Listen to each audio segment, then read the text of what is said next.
check it out. Sometimes you get a can of paint. You can use a flathead screwdriver to take the lid off, but I don't have a flathead screwdriver. So you don't want to bend your key, but you can use anything that will do. So I'm using my bite key, and you just want to jack up the rim and then slowly open it. And now you should mix the paint. And again, if you had a paint stick, you can mix it. And it's not as important with primer because it's all white and it's the base coat, it's not the final coat. So I'm going to sacrifice this ruler, which has a hole in it, thankfully, to just stir it up a little bit. And the idea is neatness counts. So I have some gloves I'll get before people start painting. But it's not a race. You know, we don't want to make a mess in here, especially, because the more mess we make, the more we have to clean, and that's kind of a drag. So, okay, I feel pretty good about that. And now, you know, just like scrape it off. You can put some of it in here. All right. I'll put this on the side. All right. So you don't want to fill this whole thing up. Mr. Don, who used to be a teacher here, and he flips houses professionally, he said, treat your can of paint like fine champagne. You don't want to waste a drop of it. And that's always stuck with me. So, you know, even if I do make a mess and spill a little bit, I'm being very mindful that this is a precious resource and I don't want to, you know, waste it. So, there you go. Pour it fast, right? Yep. And then catch it. And some of it's going to get on the can, and that's okay. And this is where the brush comes in. Yeah, right on. So you don't want it to keep dripping down, so you can use the brush to sort of deal with that drip. And quit screaming, bro. You might know, you don't want to put the paint all the way up to this thing like, you know, kids do, right? You want to be resourceful with it. So you can use this to take some of the paint off. And that's another thing we should do before we even apply this, is a wet rag. A wet rag to take all the sand off of this.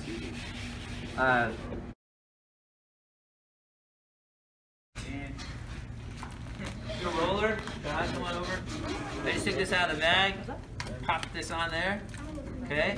Oh, so when you're done with that, you can just take it off and then put a new one on? Okay. Precisely, and we can keep it and clean it. And I have some gloves, right? Because you can see, you know. You want the tag off this? It's like a flapper to keep the tag on. Yeah. There you go. All right. Who's painted before with a roller? Okay. How you doing this popcorn like that? So what tips do you have? What are some do's and don'ts of painting with a roller? Don't dip it in the paint deep. Don't dip it too deeply into the paint. And then roll it. Here, put that in. Do you roll it inside the? You can, but you can get more paint on it. Okay, here with that. Any other tips? Not too fast.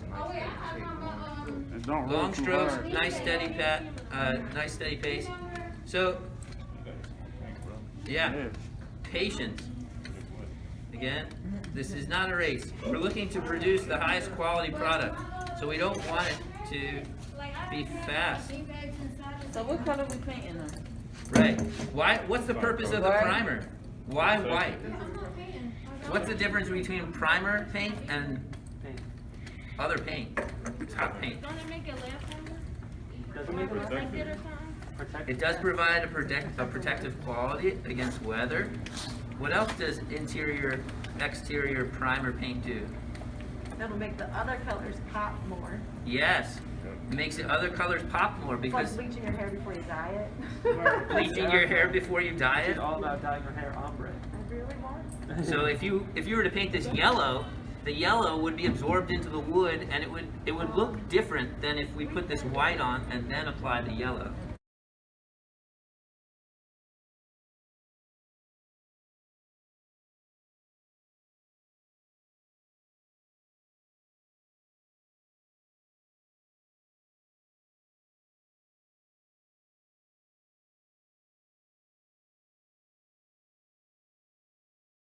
Fine. And you usually want to go with the grain. So which way is the grain going? Up and down, right? And again, it's a primer coat, so it doesn't make too much of a difference. You put it on nice and evenly. Actually, you pick a square and then fill it in. Do you want to go all the way to the edge or no? Yeah, I think you. Go all the way. So let's try that again. Yeah. Or if it's like sprinkling up. So take a little bit. Again, I'm not plopping it all the way in. Putting on some on one side, making sure it's evenly distributed. Okay. And again, this is make a big M. And then you can go back and fill it in. You want us to do the top first?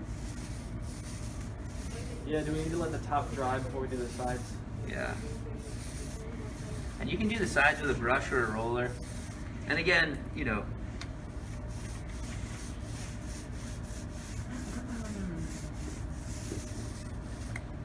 make sense?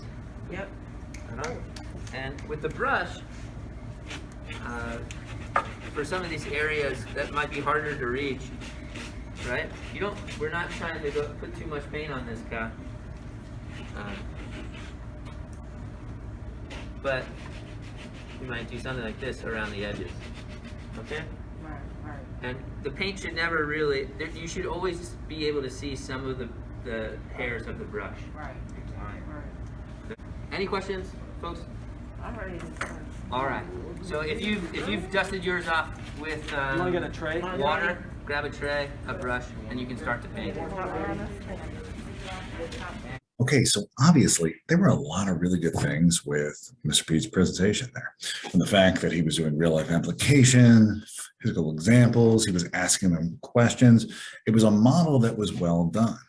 What students didn't have a chance to do was to process the new information and fit it into what they already know and organize it so they can properly apply it.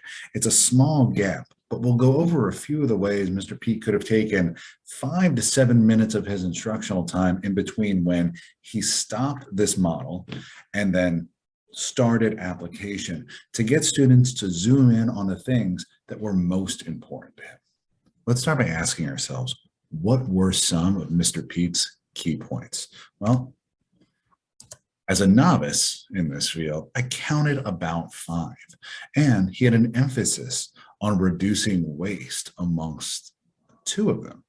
I also know that reducing waste and thinking about where students are on a sustainable planet and practices is a big part of Mr. Pete's class.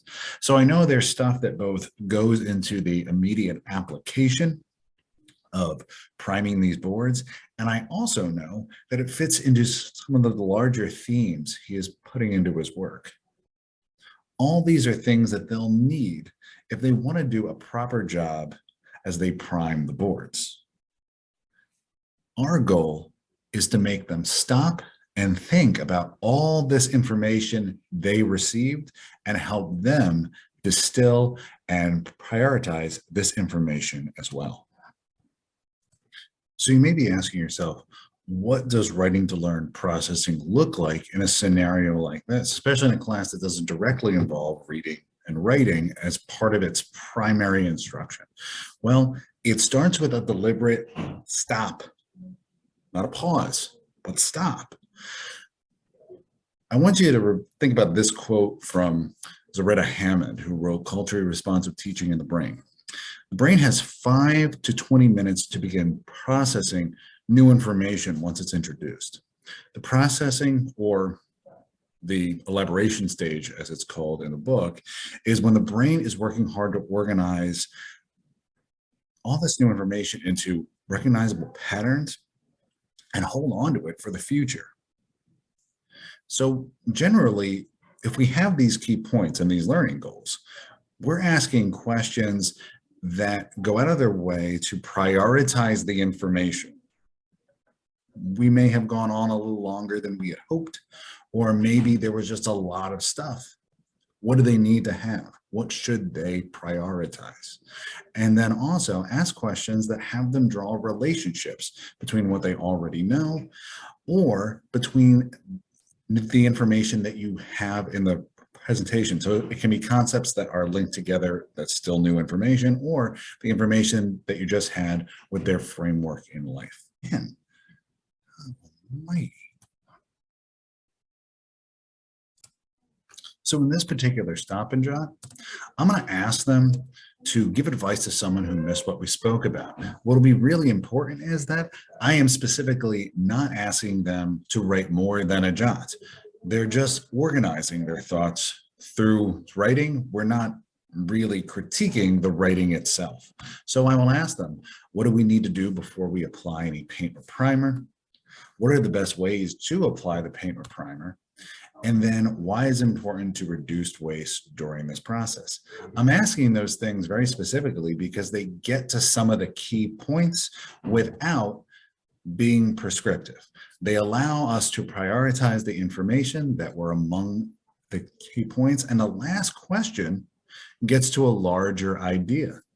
Maybe they don't know, but if you have students write for 3 or 4 minutes and then share out and discuss for 5, it's your chance to really stamp those understandings and, more importantly, just address any misconceptions or confusion. This is a more effective technique overall than asking somebody if they have any questions, because often people don't know if they have questions. It's not that they're unwilling to share them with you. Sometimes they simply don't know what they don't know. So writing to learn as a processing tool can definitely be tricky. But if I can leave you with anything today, it's that no matter what, there's a moment for it. You're giving students new information. They only have a set amount of time in their brain to stop and organize it in a way that they'll understand it for the future. Give that time, prepare for it, plan for it, and more importantly, know what you're driving at. Thank you so much for your time.